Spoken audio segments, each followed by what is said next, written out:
você não fosse jornalista, o que você seria? Advogado. Sou advogado frustrado, mas criminalista. Eu gosto de falar, né? Minha forma de expressão é a escrita. É que me dá mais prazer. Eu sou um jornalista da escrita, chamada imprensa escrita, não é bem isso, né?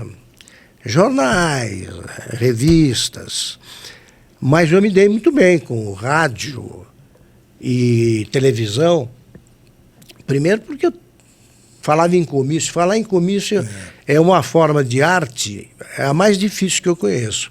É mais complicado que teatro, porque não tem script. Não tem. Você traça um script mentalmente e ele é desviado pela reação do público. Sim. Começam a aplaudir uma determinada coisa, você tem que seguir por ela. E aí você aprende a falar um negócio, aí bota um aposto, a tua cabeça tem que acompanhar o que você está dizendo sem esquecer do que veio antes. Sim. Para não errar na concordância. Quando você aprende a fazer isso, falar é mais fácil. E aí eu vi também o alcance do rádio. O alcance do rádio. Da televisão também. Hoje tende a diminuir, mas eu fazia um programa, o Roda Viva era clandestino.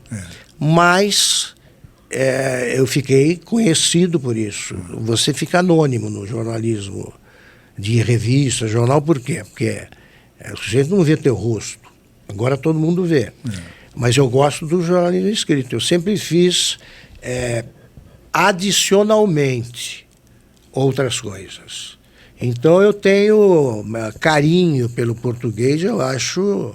Mas num depoimento aqui, né? Porque eu nunca vi alguém tratar o português mesmo com tamanho cuidado e, assim, você lê um texto 20 vezes, as 20 vezes você muda uma coisa, você muda uma palavra, não, essa palavra aqui é mais precisa que essa, tal. Chega uma hora que você tem que tirar da frente e falar, agora chega. Eu não repito palavras, num artigo. Num artigo, eu tenho cuidado de fazer, eu acho que o jornalista, quem me ensinou, isso eu já praticava sem saber, mas quem me ensinou foi o Moacir Japiaçu. Ele falou, jornalismo é ritmo. Ele falava isso, né? Jornalismo é ritmo. Então eu gosto de escrever como se fosse um poema. Considerado, eu me lembro do Japiaçu. Grande Japiaçu. Grande figura. Grande figura. Eu tenho orgulho, porque num romance dele eu apareço de passagem como coronel. Ele é um humor maravilhoso, ele fazia o contrário, né? Falava o contrário do que o cara é. Então o Lenildo Tabosa Pessoa, que era direitista radical, conservador radical, católico, ele, num romance dele, é um sujeito que vem para São Paulo de avião, isso só é a verdade, ele era piloto. Vem para São Paulo buscar roupa para as prostitutas da cidade, onde se passa um romance, uma coisa maravilhosa. E é comunista. Ele falava o seguinte, ele é irmão de poeta, né? E eu gosto muito de poesia. Se você escreve como se você estivesse fazendo versos, a leitura é mais fácil. Eu tenho uma crônica que era poesia, eu transformei em texto corrido, são versos de 7 sílabas, né? 7 sílabas. O ritmo, a leitura é a abertura do 100 Anos de Solidão, né? Que é o maior romance que eu já li na minha vida. Muitos anos depois, diante do pelotão de fuzilamento, parece que é né, viu? O coronel Aureliano Buendia haveria de lembrar-se daquela tarde remota em que seu pai o levou a conhecer o gelo. Um livro que começa assim, quem não lê devia ser preso. Mas você escreve com essa perfeição, né? Que passou para Branca, inclusive. Mas o que me irrita é que você fala assim também. Pô, eu não consigo nem falar, oi, aqui é o S-Cast, eu me atrapalho. Você fala com uma perfeição, como se tivesse um teleprompter permanente na sua frente. O meu pai era uma coisa impressionante.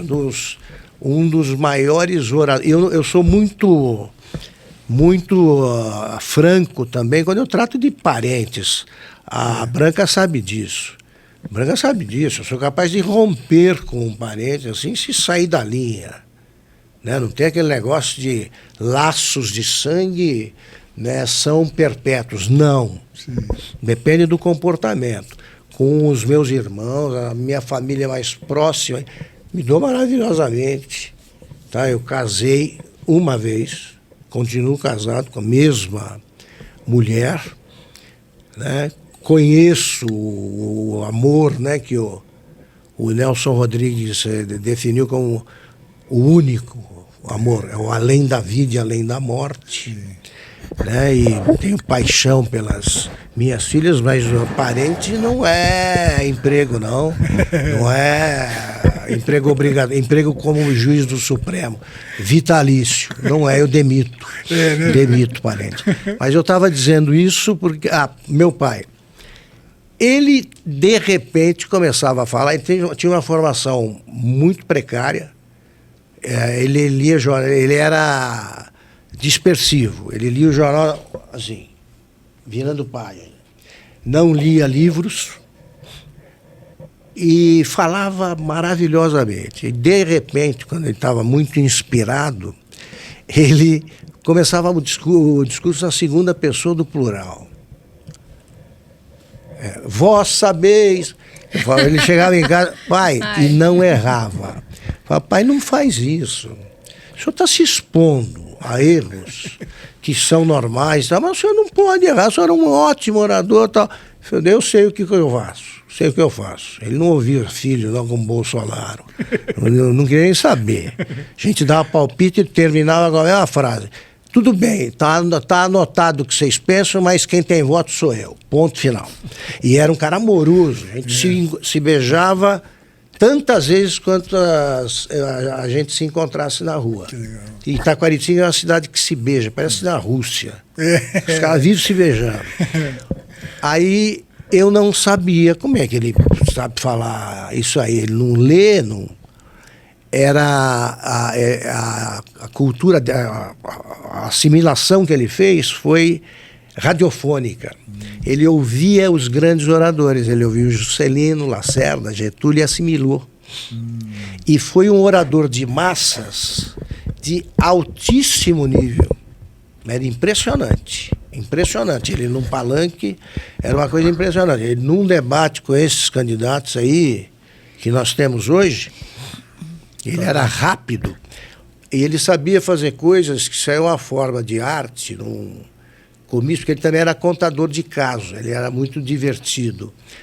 Você saber o momento de atacar e depois ironizar e depois faz uma brincadeira, é muito raro. Isso tem algum registro disso filmado? Tem. Discursos dele. Sim, que legal. Discursos dele gravados são realmente impressionantes. Olha. Impressionantes. Memória, né? A primeira geração de eleitores, a cidade era muito pequena, na primeira eleição eles chamavam todos pelo nome. A cidade era pequena. Depois, como as famílias cresceram, pelo nome, os eleitores dele. Como as famílias cresceram, ele começou a chamar pelo sobrenome. Aí a cidade ficou grande, ele começou a dizer a seguinte, pode deixar, negão, pode deixar, quando o cara pediu alguma coisa. Os adversários, para zombar dele, puseram o apelido de negão. Ele imediatamente adotou. Então ele morreu conhecido como negão. Ele falava, eu falo mesmo, pode deixar negão e cumpro. Então ele era muito difícil você pegar. Num comício, os caras chegaram numa campanha e um orador deles falou, essa turma da Daí é pior que tiririca, aquela praga que dá uma coisa infernal, né, quando dá tiririca, acaba com qualquer plantação, qualquer roseira, qualquer coisa. Nos comícios seguintes, ele já pendurou tiririca pelo palanque. Então ele assimilava rápido. Sim. Isso aí. E o eleitorado dele era crescente. Ele começou governando uma cidade de 10 mil habitantes, terminou governando uma de 40. Nossa. e queria ser prefeito. Quando ele estava com algum problema, ele pegava o carro, punha um filho qualquer atrás e saía e ia para a Vila São Sebastião, que era o reduto dele, só para ser cumprimentado. Ô, negão! Aí, então, ele morreu em 1986, eu tinha 35 anos, trabalhava no Jornal do Brasil, já tinha trabalhado na Veja, e foi impressionante o que eu vi, porque todos os adversários foram ao enterro, e foi acompanhado por 30 mil, que era praticamente a população da cidade. Então foi o único enterro que eu vi que não tinha gente vendo. Estavam todos no cortejo. E a multidão gritava o nome, chorava. O Ricardo Sete assistiu e descreveu muito bem essa cena. Então conforta. Conforta. Tem sempre o dono do defunto querendo interferir, né? Vem alguém... Vamos deixar agora só a família com ele. Minha mãe falou, não. Deixa aí com o povo, porque é o que ele queria. Minha mãe, quando ele morreu, falou... Estava conversando com os filhos na mesa, falando, eu tenho saudade do Adail, porque aí ele vinha, ficava em casa, a gente conversava, nós começamos a rir. Todos os filhos. Falavam aqui, precisa ser apresentado esse pai aí, porque esse eu não conheço. Esse eu não conheço.